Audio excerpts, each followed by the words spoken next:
Hello दोस्तों, कैसे हो आप लोग। मेरा नाम है दीपक और मैं स्वागत करता हूँ अपने इस यूट्यूब चैनल सिविल एनालिसिस में, जिसमें कि हमारी इंडियन पॉलिटी की जो सीरीज है वो चल रही थी और यहाँ पे हम लोगों ने पहुंच गए चैप्टर नंबर 22 पे। बाकी के जो चैप्टर है, चैप्टर नंबर 21 तक ऑलरेडी हमारे प्लेलिस्ट में अपलोड हो रखे हैं, तो आप उसको प्लेलिस्ट में जाके चेक कर सकते हैं। इंडियन पॉलिटी, ठीक है। तो Indian polity by civil analysis अगर आप सर्च मारेंगे तो वहां पे आपको मिल जाएगा, ठीक है। तो चैप्टर नंबर 22 को स्टार्ट करते हैं, जो कि है कैबिनेट कमिटीज के ऊपर, ठीक है। तो ये एक चैप्टर रहने वाला है और ये एक चैप्टर जो है पूरी तरीके से आज के दिन में ही जो है कंप्लीट हो जाएगी, ठीक है। तो चलिए शुरुआत करते हैं, देखते हैं क्या क्या चीज हम लोग इसमें पढ़ने वाले हैं। तो सबसे पहले इंट्रोडक्शन की बात होगी, फिर इसके फीचर्स की बात होगी, कौन कौन सी कैबिनेट कमिटीज है उनको बारे में बात करेंगे, इन जो कैबिनेट कमिटीज है उनके फंक्शंस के बारे में बात करेंगे, और ग्रुप्स ऑफ मिनिस्टर्स के बारे में यहाँ पे हम लोग जो है बात करेंगे, ठीक है।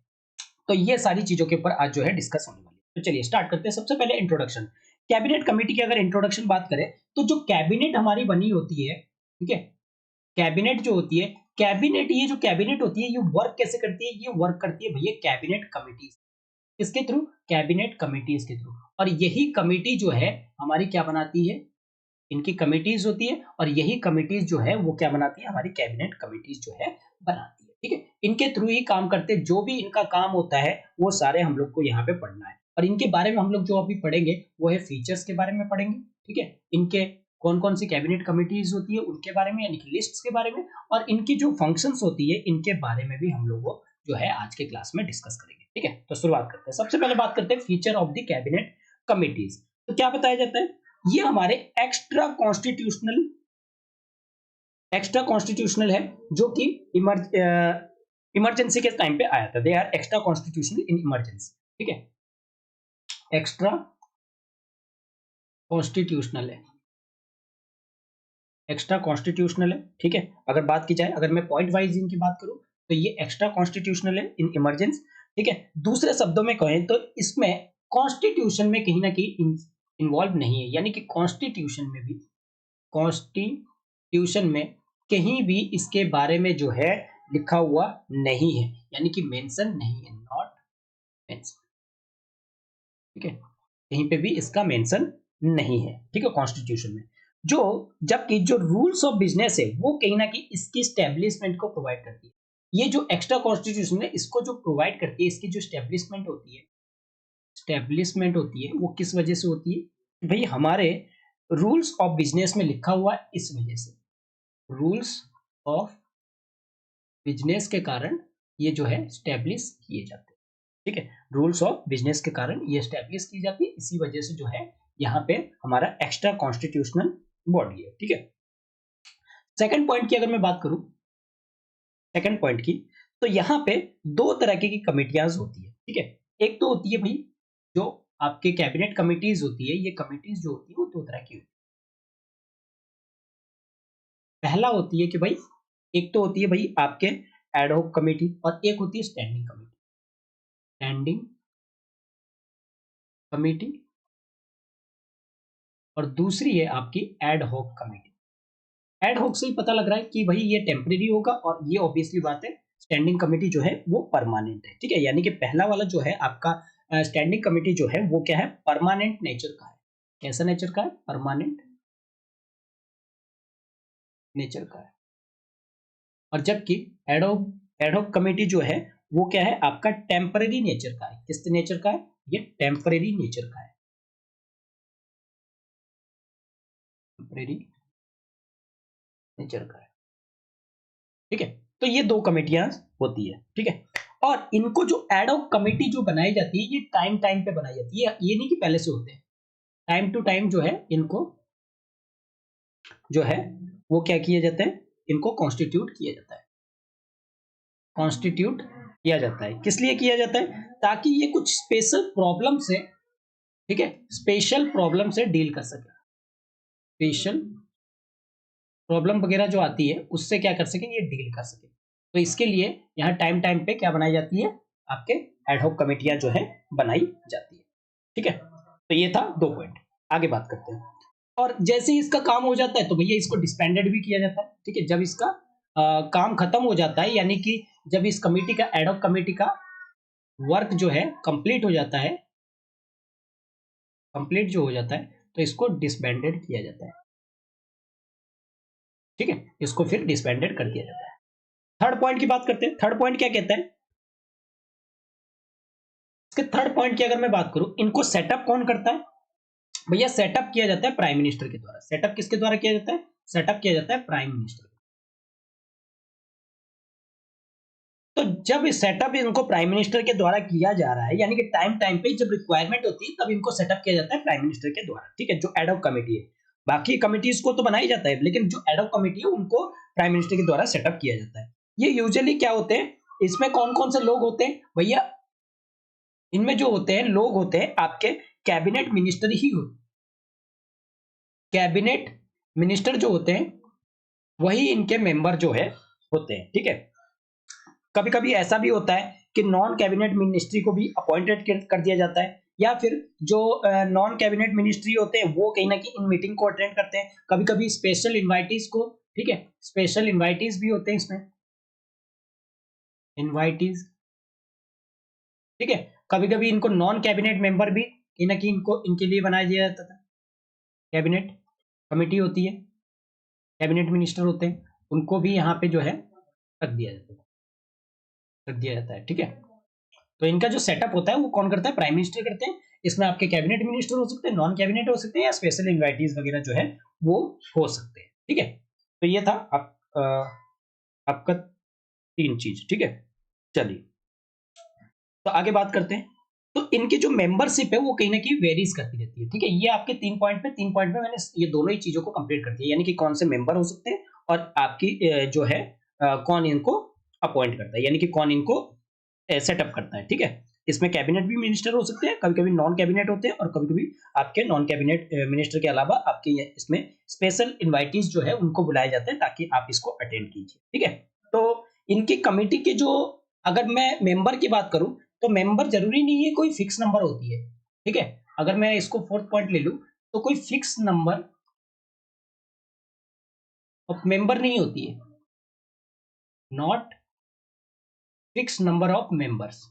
फिक्स नंबर ऑफ मेंबर्स नहीं होते, जरूरी नहीं है कि भाई फिक्स होंगे कि भाई 5 हो गए 10 हो गए, भाई ये डिपेंड होती है, वो सिचुएशन के ऊपर डिपेंड होती है कि कितने मेंबर हमें यहाँ पे चाहिए, तो उसी के आधार पे जो है बनाए जाते हैं। चलिए फिफ्थ पॉइंट की बात करते हैं।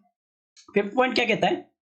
They not only included minister in charge of subject by them including senior minister, यानी कि इसमें सिर्फ जो मिनिस्ट्री इन चार्ज नहीं होते बल्कि इनमें कुछ सीनियर मिनिस्ट्री भी रखे जाते हैं। यानी कि अगर मान लीजिए कभी नॉन जो भी आपके कैबिनेट के मेंबर नहीं है, उनसे अगर बनाए जा रहे हैं तो इसमें कुछ सीनियर मिनिस्टर को भी रखा जाता है, सीनियर मिनिस्टर को भी रखा जाता है। ठीक है, सीनियर मिनिस्टर को भी रखा जाता है, इंक्लूड किया जाता है।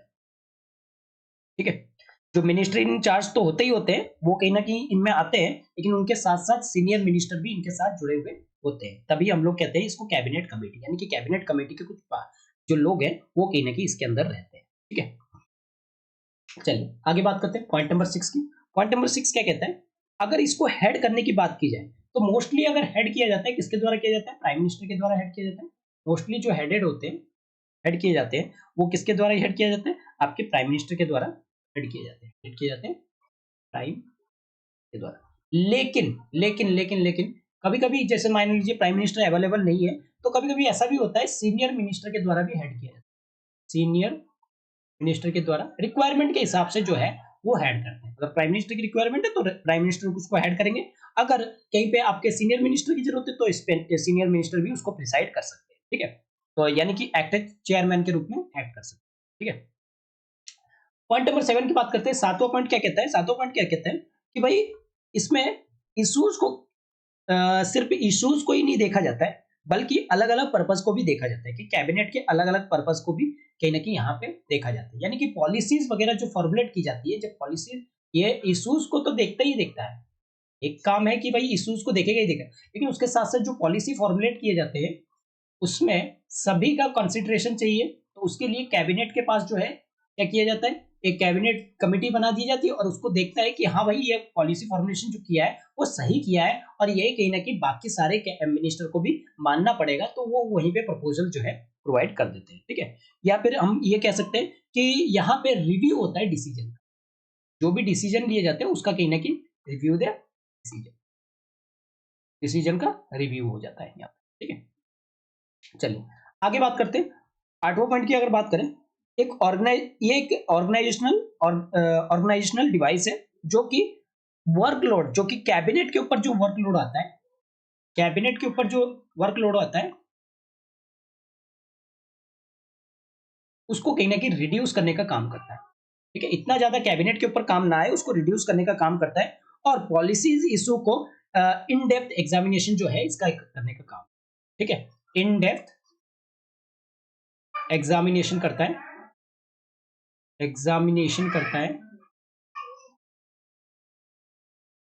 एग्जामिनेशन करता है किस चीज को, जो भी पॉलिसीज वगैरह बनाए जाते हैं उसी को यहाँ पे इन डेप्थ जो है एनालिसिस करते हैं, और इसके साथ साथ कोऑर्डिनेशन का भी काम करता है, यानी कि अलग अलग डिपार्टमेंट के साथ कोऑर्डिनेशन अगर करना हो तो अलग अलग डिपार्टमेंट के साथ जो है कोऑर्डिनेशन करने का भी काम यहाँ पे इसका कमिटीज का होता है, ठीक है। ये कहीं ना कहीं आपके किस चीज की बात करता है, based on principle of division of labour and effective delegation, यानी कि लेबर को डिवीजन करना और उसको इफेक्टिव तरीके से डेलीगेशन करने का भी काम करता है, यानी कि अलग अलग डिपार्टमेंट को अगर मिलाना हो तो कोऑर्डिनेट करके उनके साथ जो है एक किसी वर्क को जो है फंक्शन कर सकता है, ठीक है। तो ये सारी चीजें कहीं ना कहीं यहाँ पे आपके feature of the cabinet committee में आ जाती है, ठीक है। चलिए इसके आगे बात करते हैं लिस्ट ऑफ कैबिनेट कमिटीज के। चलिए बात करते हैं list of the cabinet committees. देखिए list of the cabinet committees में अभी के टाइम पे, अगर प्रेजेंट के टाइम पे देखा जाए तो 8 कमिटियां जो है वो बनी हुई है, ठीक है। पहली कौन सी, पहली अगर मैं बात करूं आपके cabinet committee on political affairs, political affairs. दूसरा है आपका इकोनॉमिकल अफेयर्स, इकोनॉमिक अफेयर्स, ठीक है। तीसरा है आपका appointment committee on cabinet, appointment committees of the cabinet. Fourth है आपका cabinet committee on parliamentary affairs, cabinet committee on parliamentary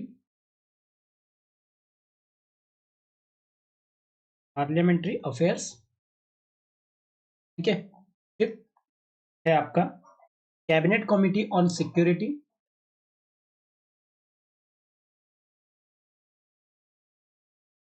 on security. Six point है आपका cabinet committee on accommodation, on accommodation, ठीक है। सेवंथ पॉइंट है cabinet committee on investment and growth, ठीक है। इसके बाद 8 पॉइंट है cabinet committee on employment and skill development. तो ये 8 तरह की कमिटी जो है इस टाइम पे एग्जिस्ट में है, ठीक है। अब इन 8 कमिटीज के बारे में, इनके फंक्शंस के बारे में जरा जानते हैं। सबसे पहले बात करते हैं भैया cabinet committee on political affairs. अगर मैं पॉलिटिकल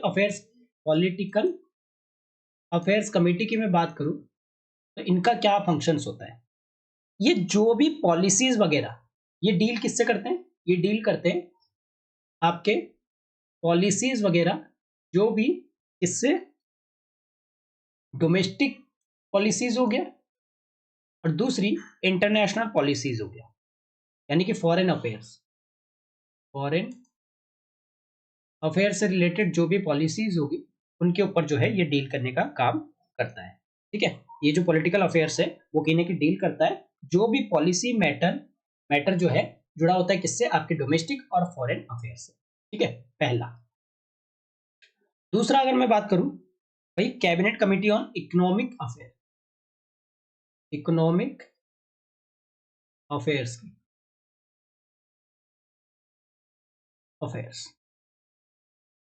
क्या कहता है, ये किससे डील करते हैं, ये भैया cabinet committee on economic affair जो है वो डायरेक्ट करते हैं या कोऑर्डिनेट करते हैं जो भी गवर्नमेंटल एक्टिविटीज होती है, ठीक है, गवर्नमेंटल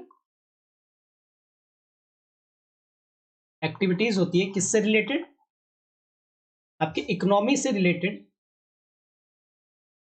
उनको कहीं ना कहीं हैंडल करने का काम करते हैं, उनको डायरेक्ट करते हैं या फिर कोऑर्डिनेट करने का काम यहाँ पे करते हैं, ठीक है।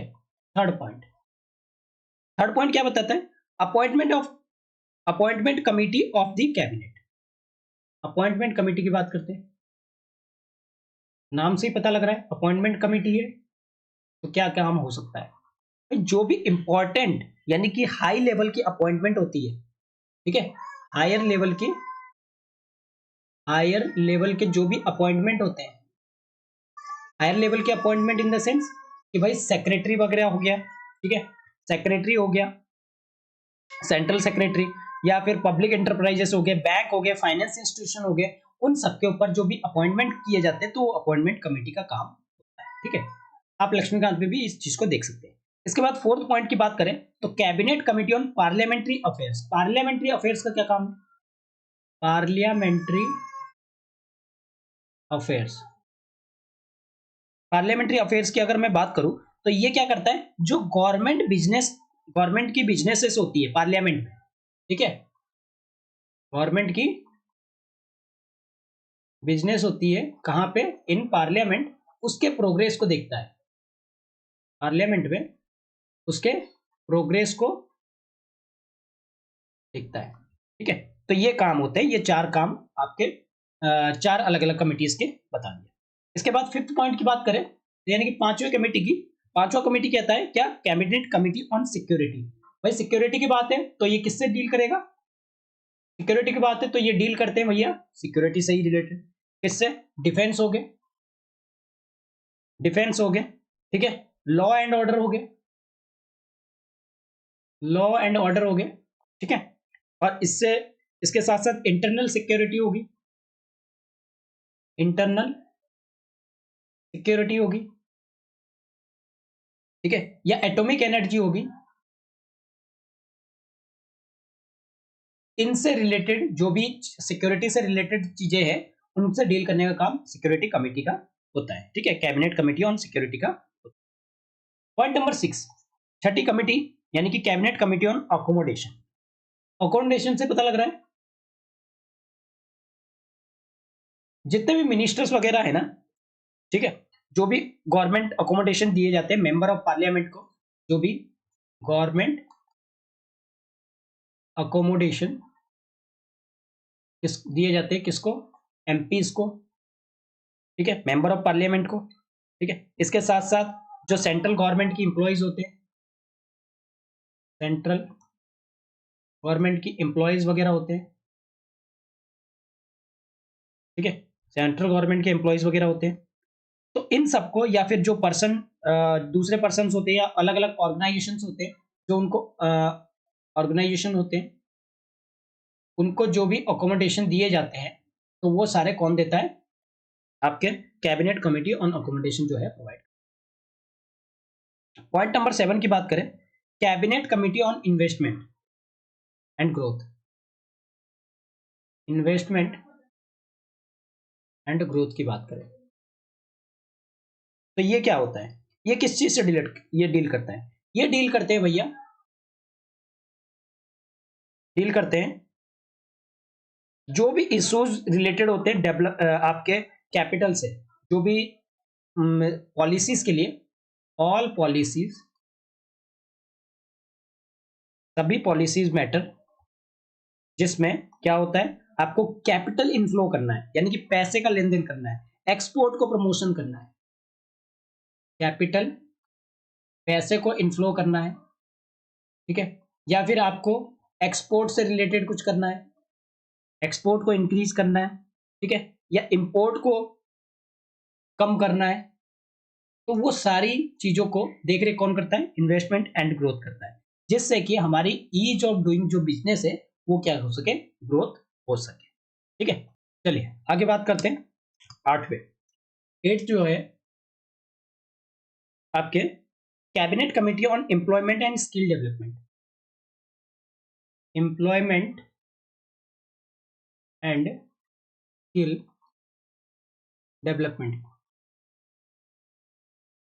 बात करूं तो ये किस चीज से डील करते हैं? ये डील करते हैं भैया सभी इश्यूज से जो भी आपके डेवलपिंग स्किल हो, ठीक है, स्किल को डेवलपिंग करना हो स्किल्स को, ठीक है, या फिर आपके एम्प्लॉयबिलिटी यानी कि वर्क फोर्स को अगर इनहेंस करना है, वर्क फोर्स को अगर इंक्रीज करना है किसी में, ठीक है, इनहेंस करना है, ठीक है, या वुमेन वर्क फोर्स को यानी कि पार्टिसिपेशन करवाना है, वर्क फोर्स को कहीं पार्टिसिपेट करवाना है, तो यहाँ पे employment and skill development committees का जो है काम आ जाता है, ठीक है। इन सभी कमिटियों में सबसे ज्यादा अगर पावरफुल किसी कमेटी को माना जाता है तो वो पॉलिटिकल अफेयर्स कमेटी को माना जाता है। किसको माना जाता है? पॉलिटिकल अफेयर्स जो कमेटी है, यानी कि जिसको हमने पहली बार में पढ़ा, पहला जो कमेटी है उसको माना जाता है, ठीक है। और अक्सर इसको सुपर कैबिनेट भी कहा जाता है क्योंकि ये कहीं ना कहीं फॉरेन और डोमेस्टिक चीजों को डील करता है, इसीलिए यहाँ पे सुपर कैबिनेट भी इसको कहा जाता है। चलिए आगे बात करते हैं ग्रुप ऑफ मिनिस्टर की। ग्रुप्स ऑफ मिनिस्टर, ये ग्रुप्स ऑफ मिनिस्टर, ठीक है। तो कैबिनेट कमेटी के साथ साथ कुछ ग्रुप्स ऑफ मिनिस्टर भी होते हैं, ग्रुप्स ऑफ मिनिस्टर्स भी यहाँ पे होते हैं, ठीक है, जिसको GOMs कहते हैं, ठीक है। कॉन्स्टिट्यूट होते हैं जो कि अलग अलग इश्यूज पे या अलग अलग सब्जेक्ट्स पे जो है वो क्या करते हैं, डील करते हैं, बातचीत करते हैं, ठीक है, देखते देख रेख करते हैं। कुछ अगर देखा जाए तो ग्रुप ऑफ मिनिस्टर जो है वो कहीं ना कहीं इनको एम्पावर किया जाता है कि भाई आपके पास पावर है कि आप डिसीजन ले सकते हो, इसके बिहाफ पे डिसीजन ले सकते हो, behalf behalf of cabinet, cabinet के बिहाफ पे जो अगर डिसीजन लेना हो तो वो ले सकते हैं, ठीक है। जहां पे ये कैबिनेट को क्या कर सकते हैं, या फिर आपके कैबिनेट को क्या किया जा सकता है, यहाँ पे रिकमेंडेशन भी ये लोग दे सकते हैं, रिकमेंडेशन जो है वो दे सकते हैं, ठीक है। कैबिनेट्स को रिकमेंडेशन जो देना होगा तो भी दे सकते हैं, ठीक है। अगर बात की जाए ग्रुप ऑफ मिनिस्टर के इंस्टीट्यूशन की तो ये काफी ज्यादा कोऑर्डिनेशन के लिए और इफेक्टिव इंस्ट्रूमेंट भी कहा जाता है, ठीक है। ग्रुप ऑफ मिनिस्टर के जो इंस्टीट्यूशन होती है इसको काफी इफेक्टिव कहा जाता है, इंस्टीट्यूशन को काफी इफेक्टिव कहते हैं, ठीक है। काफी ज्यादा इफेक्टिव होता है, काफी ज्यादा वायबल होता है और कोऑर्डिनेशन करने का काम करता है अलग अलग मिनिस्टर के रूप में, ठीक है। और ये जो होते हैं वो एडहॉक बॉडीज होती है जो कि किसके रिकमेंडेशन पे होती है, कैबिनेट के। अगर मान लीजिए कोई इश्यूज वगैरह आती है, ठीक है, तो वहां पे कैबिनेट जो है एडहॉक के रूप में इनको फॉर्मुलेट करती है और इनसे रिकमेंडेशन जो है लेती है, ठीक है, इनसे रिकमेंडेशन लेती है, ठीक है। तो ये अगर मान लीजिए कोई क्रिटिकल सिचुएशन आ गया तो उस चीजों में जो है, या फिर कोई इमरजेंसी सिचुएशन आ गई तो उस कंडीशन में इसको बना दिया जाता है और फिर इसको जब इसका काम हो जाता है तो इसको क्या कर दिया जाता है, डिसबैंड जो है कर दिया जाता है, ठीक है। इसके लिए कुछ सुझाव दिए गए थे। अब सुझाव क्या थे, तो यहाँ पे सुझाव जो है वो सेकेंड एडमिनिस्ट्रेशन रिफॉर्म ने कुछ सुझाव दिए थे कि भाई 2005 और 2009 में जो SAR कमेटी आया था, SAR रिपोर्ट आई थी, ठीक है, कमीशन की जो रिपोर्ट आई थी 2005 से 2009 के बीच में इन्होंने स्टडी किया था, ठीक है, और अपनी रिकमेंडेशन दिए थी कि किस तरीके से वर्किंग होनी चाहिए, वर्किंग होनी चाहिए किसकी, आपके ग्रुप्स ऑफ मिनिस्टर्स की, इनकी रिकमेंडेशन आई थी किस तरीके से। तो ये कमीशन ने ऑब्जर्व किया जो भी आप एक large number of group of minister अगर कॉन्स्टिट्यूट करते हो तो वो कहीं ना कहीं क्या होता है, बहुत सारे इसमें ग्रुप ऑफ मिनिस्टर होते हैं जो कि अपना काम जो है ठीक तरीके से नहीं कर पा रहे, ठीक है, क्योंकि जब आप ग्रुप ऑफ मिनिस्टर कर देते हो तो बहुत सारे लोग आ जाते हैं, ठीक है, तो जिसके वजह से यहाँ पे काम में थोड़ी सी जो है प्रॉब्लम आ जाती है। तो यहाँ पे आपको देखना पड़ेगा, रेगुलरली आपको यहाँ पे काम को चेक करना पड़ेगा और किस हिसाब से अगर डिले हो रही है इसके वजह से अगर कुछ चीजें डिले हो रही है तो उस डिले को क्या करना पड़ेगा, आइडेंटिफाई करना पड़ेगा। आइडेंटिफाई करना पड़ेगा, अगर उतना रिक्वायरमेंट नहीं है तो उतनी चीजों को जो है आप ना बनाएं, और काम होने के बाद उसको जो है आप जो भी बड़े बड़े इश्यूज है उन काम हो जाने के बाद आप क्या कीजिए, डिसबैंडेड कर दीजिए, ताकि इतनी ज्यादा कमेटियां जो है वो काम ना करें। ठीक है, इतनी ज्यादा कमेटियां रहती है तो प्रॉब्लम जो है क्रिएट होती है।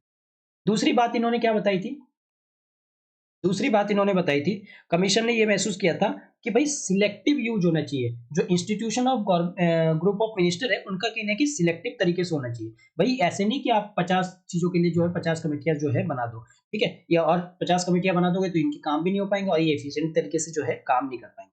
ठीक है, इनको अगर आप एम्पावर करते हो तो डिसीजन आप सबसे पहले तो किस चीज पे होनी चाहिए, if they are empowered to arrive at a decision on behalf of cabinet with time limit, तो उनको टाइम लिमिट प्रोवाइड करनी चाहिए ताकि वो इस टाइम लिमिट के अंदर में अपनी जो डिसीजन है वो ले सके और रिकमेंडेड कर सके, रिकमेंडेड कर सके किसको, कैबिनेट को, ताकि कैबिनेट भी उस चीज को, उस समस्या को समझे और सही तरीके से टाइमली मतलब उस चीज को सॉल्यूशन भी निकाले।